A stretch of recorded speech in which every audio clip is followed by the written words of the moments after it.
Have you ever felt like life is ganging up on you just when you want to change the most? As if the universe, instead of helping, turns against you? You get stuck. Everything grinds to a halt. Your dreams seem further away than ever. And then you ask yourself, why is everything going wrong now, just when I want to improve? But what if it's not a punishment? What if what you're calling suffering is actually the threshold of change? Carl Jung explained it brutally and beautifully at the same time. Before the awakening comes, the pain that almost no one can endure. Not because pain is necessary in itself, but because it's the only language the ego understands when it resists dying. We live in an era where pain is almost automatically interpreted as a mistake. If something hurts, we assume something is wrong. If life gets difficult, we think it's a kind of punishment, an unfair punishment or bad luck we don't deserve. But what if that's not the case? What if that pain, that chaos, that silent shattering of everything you took for granted isn't the end, but the threshold? Carl Jung, one of the most influential thinkers of the 20th century, proposed that the human soul transforms not in moments of stability, but in moments of crisis. According to him, what many people call fate is actually the return of the unconscious. Everything we haven't resolved, confronted, or healed reappears in our lives with greater force, just before we're ready for a bigger leap. But here's the twist few understand.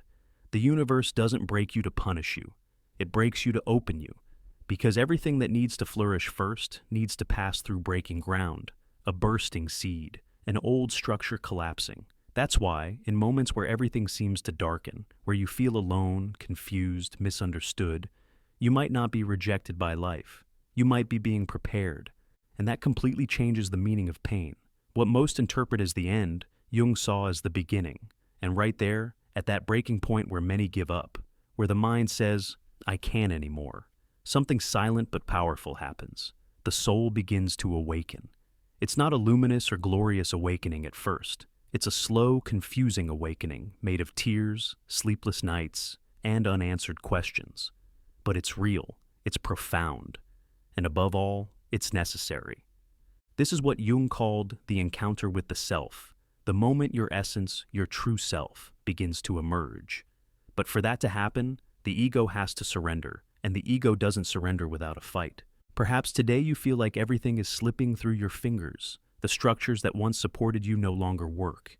The people who gave you certainty are moving away. The plans that excited you are frozen. And what once made sense to you now seems like a language you no longer understand. In that instant, where life seems suspended, your mind fills with questions. What's wrong? Why do I feel this way? Am I breaking? But stop for a moment, because sometimes nothing is failing. Sometimes what you're experiencing isn't a collapse. It's a transition. Not a punishment, but a liberation. What's falling apart isn't you.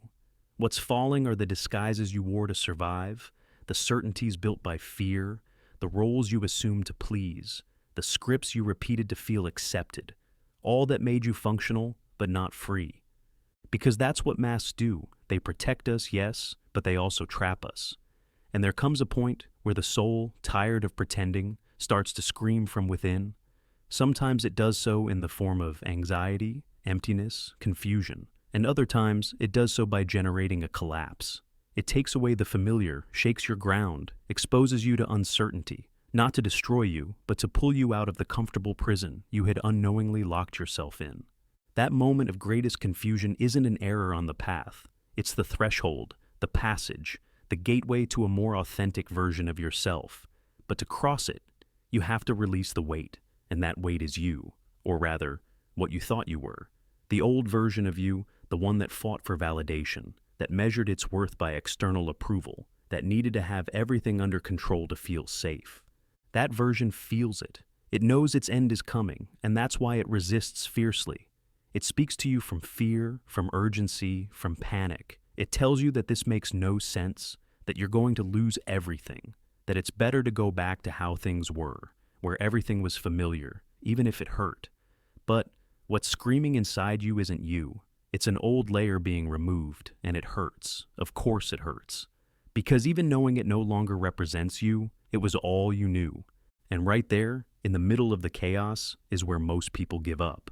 Not because they don't want to move forward, but because they don't understand that what hurts isn't the change.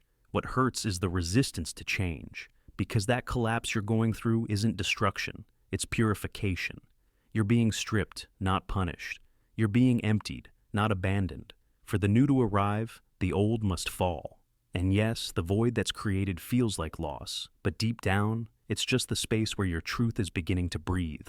Jung said, "One does not become enlightened by imagining figures of light, but by making the darkness conscious." And that darkness isn't always obvious trauma. It doesn't always arrive with thunderous blows or in the form of tragedy. Sometimes it's more subtle, more confusing, harder to name. Sometimes that darkness disguises itself as waiting, as a prolonged silence, as an unsettling feeling that nothing is moving, that piercing impression that you asked, you sowed, you did everything right, but still nothing happens. Life seems suspended. There are no answers, no signs, no confirmations, only void.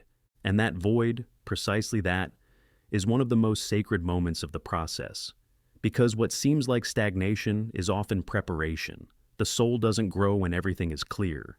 It grows when it's forced to stand alone, without external crutches, without validation, without certainties. It's in that interval, that space between who you were and who you're called to be, where true alchemy occurs. But it's a silent, invisible alchemy, and therefore so easy to misunderstand. Most believe nothing is happening, that they made a mistake, that they're not progressing, that the universe isn't listening. But in reality, everything is moving, just on another plane, not externally, but internally, not outside, but inside you.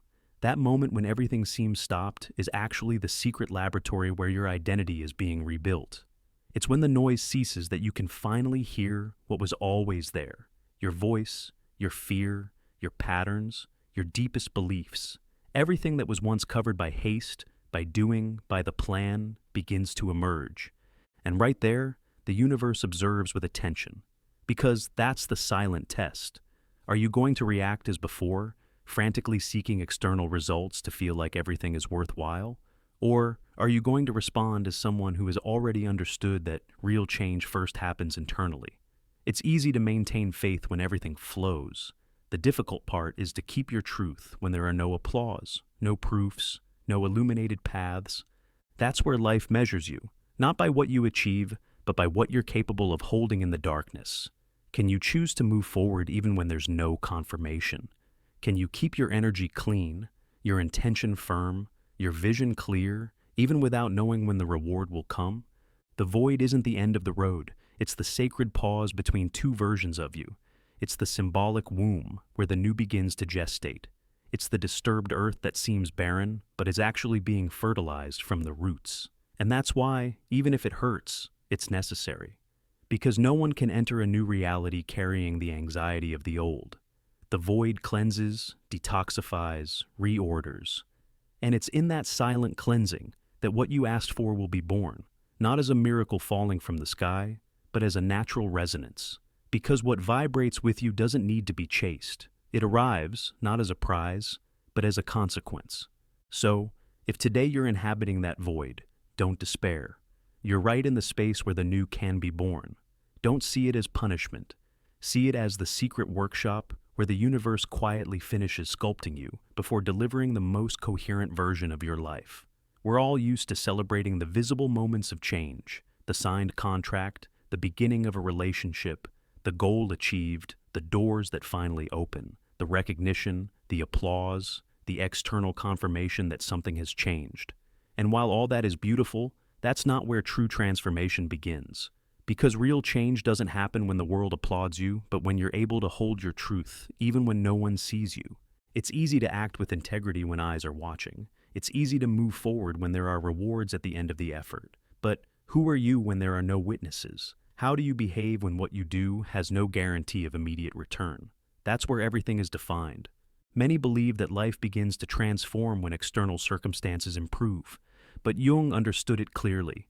The real shift happens when you no longer need those circumstances to feel at peace, when you stop conditioning your calm on the world meeting your expectations, when, even without signs, you decide to keep acting as someone who has already understood, as someone who no longer lives from when I have, but from while I am. When you can inhabit the now with all it implies, uncertainty, silence, absence, without falling into despair. That's not passivity, that's emotional maturity, and it's a form of vibration that very few achieve, because it requires letting go of the need for immediate results and holding yourself with a coherence that doesn't depend on the environment. That's the part nobody sees, the most silent, the most challenging, but also the most powerful.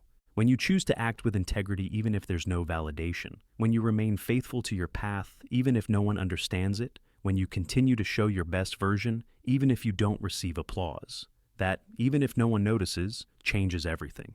Because the universe doesn't respond to what you say. It responds to what you sustain, to what vibrates with you when no one is watching. That invisible consistency, that internal frequency that doesn't fluctuate with mood or daily news or others' opinions, is what truly begins to move the pieces of reality. The universe doesn't activate when you demand things change. It activates when you change your way of inhabiting what already is. When, instead of begging for another chance, you begin to act as someone who is already worthy of it, not out of ego, but out of presence. And right there, at that point, something begins to shift. Not because you made noise, but because you grew roots, and that isn't seen. It doesn't appear on social media. It doesn't become a trending topic, but that's exactly what transforms your path. Because the deepest change isn't visible, it's energetic, and it happens on those days when you chose to continue even if no one thanked you, on those nights when you took a deep breath and didn't turn back. In those conversations with yourself, where you decided not to betray your process even if it hurt, even if it tired you, even if you still didn't see the full meaning. That kind of inner fidelity isn't taught. It's built, practiced, chosen again and again, even when it seems useless. And that's why it's so powerful, because it's authentic, and because it transforms your vibration from the root, not with promises, but with silent deeds, not with intentions, but with integrity. That's the part nobody sees, but the universe never stops hearing. Why? If I'm doing things right, if I'm growing, if I'm changing, does it hurt? It's one of the most human questions we can ask ourselves in the middle of a transformation process. It's legitimate and inevitable because growth hurts, not because growth is poorly designed, but because evolution implies loss, not loss as punishment, but as cleansing. Jung understood it with brutal clarity. The old does not die without a fight. That is, the part of you that sustained you for years, even if from fear, from control, from defense, won't disappear without resistance. Because even if it's outdated, even if it no longer fits, even if it no longer represents you, it was useful, it was necessary, it kept you safe, it helped you survive, and that's why it clings, because it feels it still has a mission, because it doesn't know its cycle is complete. That pain you feel now isn't a sign of failure, it's a sign of separation. You're separating from an identity that was your home for years, no matter how narrow or dysfunctional it was. And every separation, even the most necessary, hurts. It hurts to stop being who you were. It hurts to accept that you can no longer think, react, or live as before. It hurts to see that certain relationships no longer have space in your new vibration, that certain habits no longer fit on your path, that certain dynamics, though familiar, though comfortable, now feel incompatible. And the soul knows it. That's why it hurts, because that pain is the echo of the self you're leaving behind. It's not punishment. It's grief.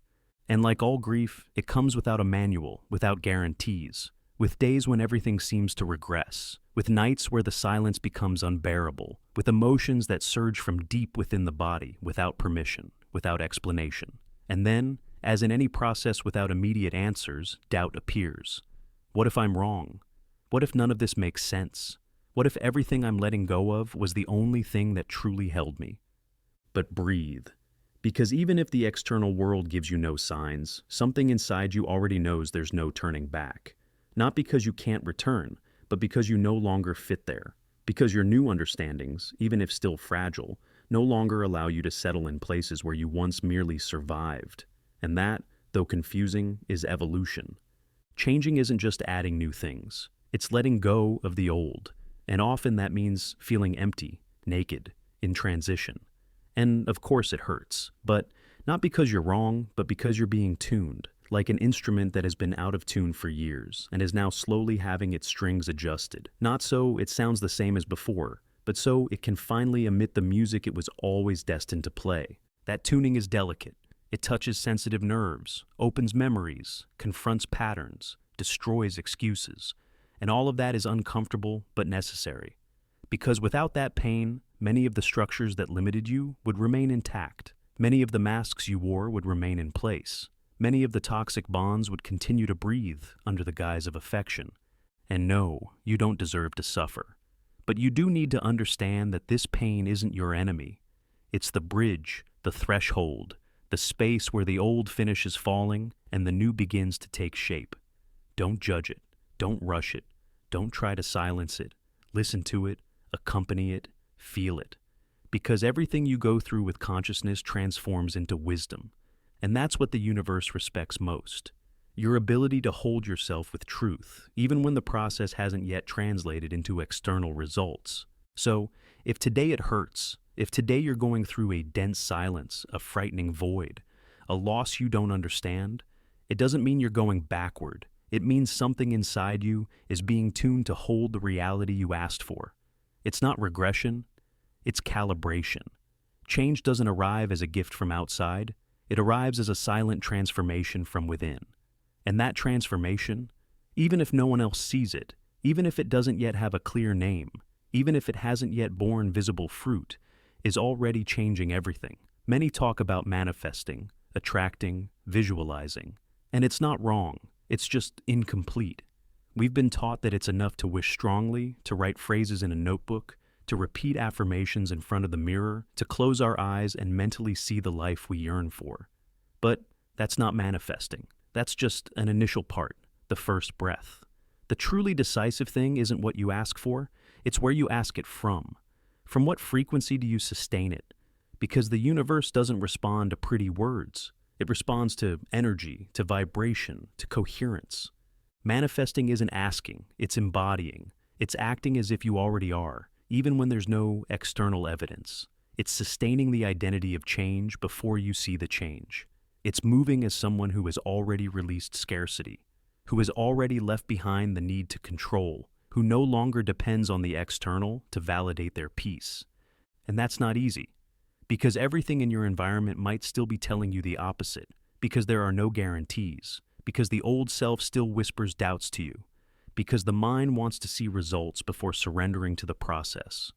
But manifesting in its purest form is trusting to the point of living as if it's already true, not from illusion, but from determination. Do you want love? Be love, even if you don't have a partner, even if no one recognizes it yet. Do you want abundance? Walk with generosity. Honor what you already have. Inhabit the present with radical gratitude. Do you want freedom? Release attachment. Stop needing approval to move. Stop betraying yourself to fit in. Because manifesting is this, acting as the version of you who is already on the other side. Not just visualizing it, but embodying it in every decision, in every word, in every relationship, in every small gesture that no one else sees but the universe does register. That's the part almost no one tells you. You're not manifesting what you desire. You're manifesting what you are. And that's measured in the invisible moments, in how you behave when no one is watching, in how you choose when there's no immediate reward, in whether you remain faithful to your truth even when fear screams at you to go back. Because if you say you want a new reality but continue to act like your old self, then you're not sending a clear signal. You're contradicting yourself. You're vibrating from incoherence, and incoherence doesn't attract. It confuses. The energy that manifests isn't noisy, it's solid, it's silent. It's the kind that doesn't need to announce itself, that doesn't seek to convince, that simply is. That person who doesn't beg, who doesn't force, who doesn't overflow with fear of losing something. That person is manifesting from integrity. Because they have understood that the universe isn't manipulated, it reflects. And what it reflects is your most intimate frequency, your most constant inner state. Not what you think 5 minutes a day when you do your affirmations, but how you vibrate the rest of the time. How you think when you're frustrated. How you talk about yourself when no one is listening. How you treat others when there are no benefits. That's what the universe picks up. That's what it responds to. That's why manifesting isn't just projecting outward. It's aligning your entire being so that reality has no choice but to correspond. It's like tuning a string until the sound it emits no longer creates noise, but harmony. It's not magic, it's correspondence. If you vibrate from emptiness, you'll attract more emptiness. If you vibrate from scarcity, you'll attract more situations that confirm that scarcity. But if you start to act as someone who already feels worthy, sufficient, deserving, then the universe adjusts its mirror and reflects that certainty back. You don't need to convince the world. You just need to be someone who is already understood, who no longer begs, who no longer chases, who no longer demands signs every 5 minutes. Because true power isn't in obtaining something new. It's in becoming someone who no longer needs to overflow to get it. In someone who lives with such coherence that the new simply arrives, not as a surprise, but as a consequence. And if you're currently inhabiting that void, don't despair. You're right in the space where the new can be born. Don't see it as punishment. See it as the secret workshop where the universe quietly finishes sculpting you before delivering the most coherent version of your life. Yes, it hurts. It hurts as if something invisible is squeezing your soul from within. It hurts because you expected the process to be more linear, more fair, faster, but it isn't. Sometimes the pain intensifies just when you thought you had understood everything, that you had healed enough, that you had waited long enough, and yet life remains silent. No signs, no answers, no visible rewards, only void. That space where nothing happens externally, but everything is being reconfigured within you. And it's here, right here, where many give up. Not because they lack strength, but because they don't understand that this silence isn't punishment. It's an exam, a silent, subtle final exam, one that isn't announced but carries more weight than all previous tests. Because it no longer measures your ability to endure pain. It measures your ability to live with truth without needing applause for it. The universe observes, not with judgment, but with an invisible question. Have you discovered who you are, even when nothing out there confirms it? It's easy to act with integrity when everything flows. It's easy to maintain faith when things go as you expect. But when everything is paused, when there are no certainties, when the environment screams that you made a mistake, are you still you? Do you still walk with purpose even if there's no clear path?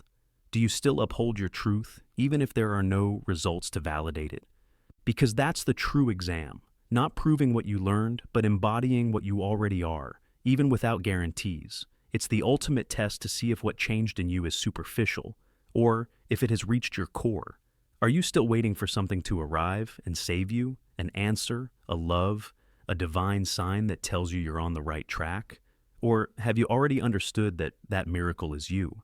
That your process, your coherence, your silent decision to continue even when everything darkens, is already the sacred part?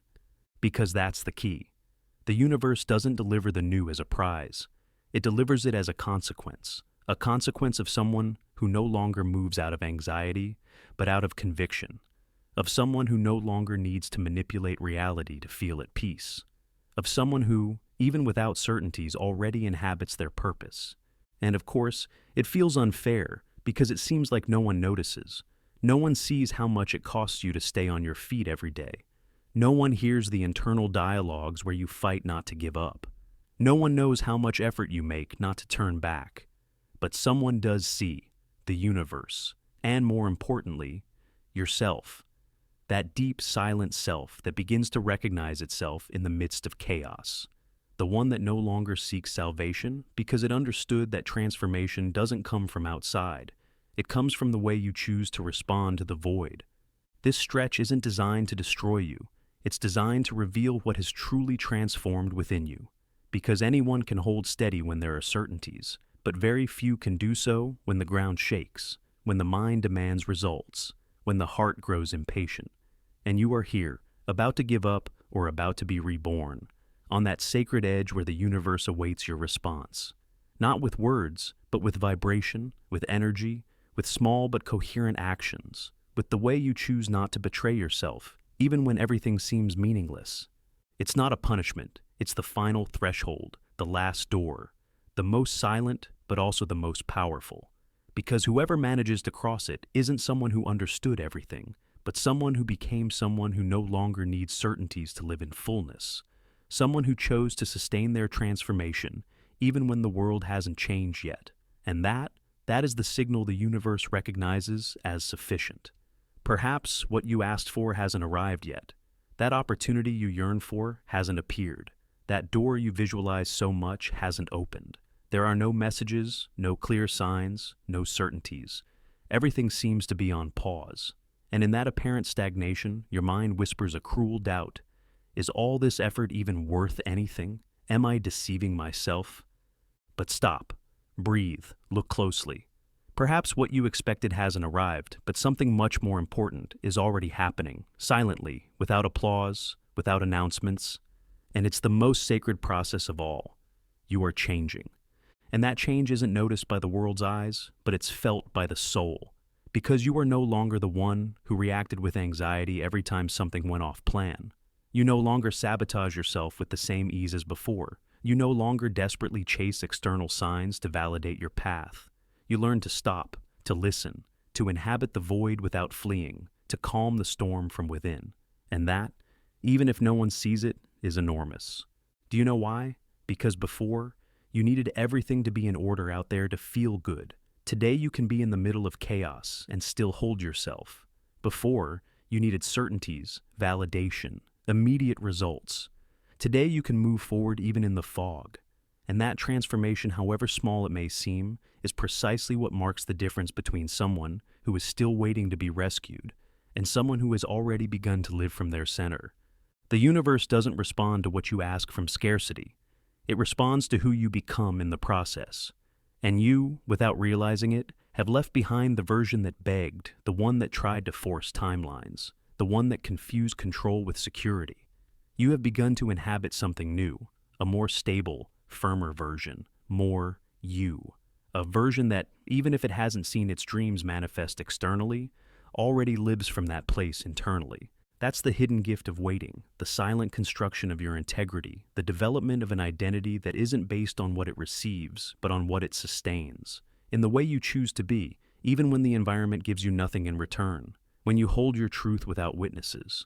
When you choose to act with coherence even if no one applauds you. When you decide not to give up, not out of pride, but out of self-love, out of respect for what you can no longer betray, your own evolution.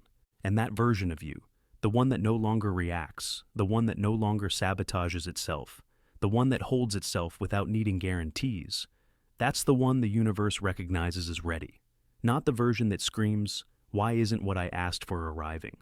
But the one that calmly affirms, "I am here, firm, present, whole." Because in the end, it's not just about what arrives, it's about who you are becoming while you wait for it. Are you doing it from anguish or from integrity? From the void that demands to be filled, or from the presence that already knows itself complete? That's what matters most. That's what truly transforms your energetic field. And that, precisely that, is what ends up opening the right doors. Not because you begged louder, but because you became someone who already knows how to sustain what they asked for. And now that you think about it, isn't that truly powerful? Realizing that the most valuable thing wasn't what you expected to receive, but the person who emerged while you waited. That's your greatest conquest, your greatest certainty, and no one can take it from you. There's a moment, hard to identify, impossible to schedule, but inevitable, when something inside you clicks. There are no lightning bolts in the sky, no message written in the stars. No one applauds, no one notices, no one confirms it. But you know it, because suddenly you stop needing external proofs. You stop begging the universe to tell you if you're on the right track. You stop asking for signs and you begin to be the sign. You no longer walk waiting for something out there to validate your worth. You no longer obsess over what hasn't arrived yet. You no longer make manifestation lists from anxiety. Because you understood that it's not about convincing the universe, but about aligning with it. Not as a desperate act, but as an act of inner power. And then the leap occurs. A leap no one sees, that has no fanfare, that isn't published on social media, that isn't celebrated with likes, because it's an internal, invisible, profound, and absolutely decisive leap. That's the moment when life begins to change. But not because something magical has happened, but because you are no longer the same person who started this journey.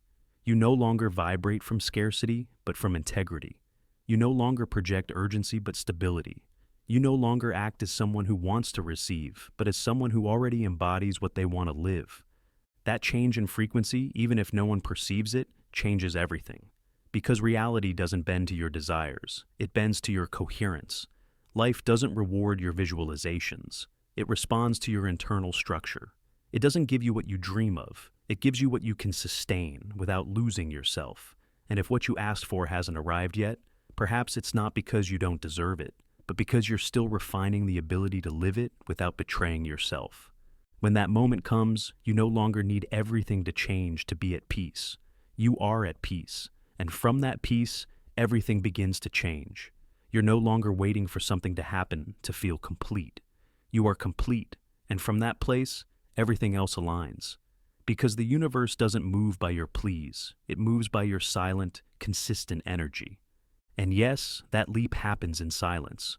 Perhaps no one will congratulate you, perhaps you won't have a ceremony. But in that instant, even if the world doesn't see it, something immense has activated. Not outside, but inside.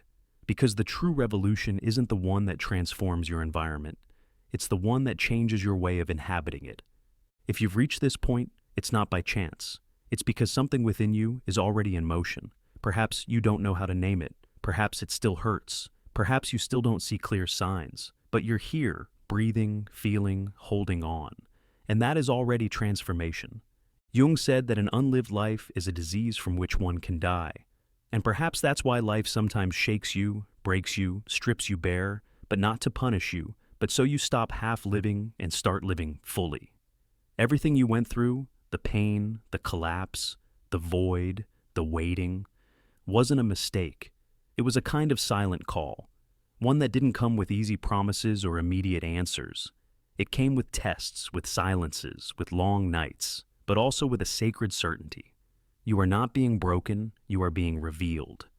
Because the soul doesn't expand when everything is fine, it expands when, in the midst of chaos, you choose to keep being you. When instead of fleeing, you breathe. Instead of giving up, you remain. Instead of begging for answers, you become the answer. And that's why this moment, precisely this one, even if it hurts, even if it seems dark, is sacred. Because you are being reborn, not with fireworks, but with truth. If this resonated deeply with you, consider sharing your thoughts. And remember, life doesn't give you what you ask for. It gives you what you dare to sustain.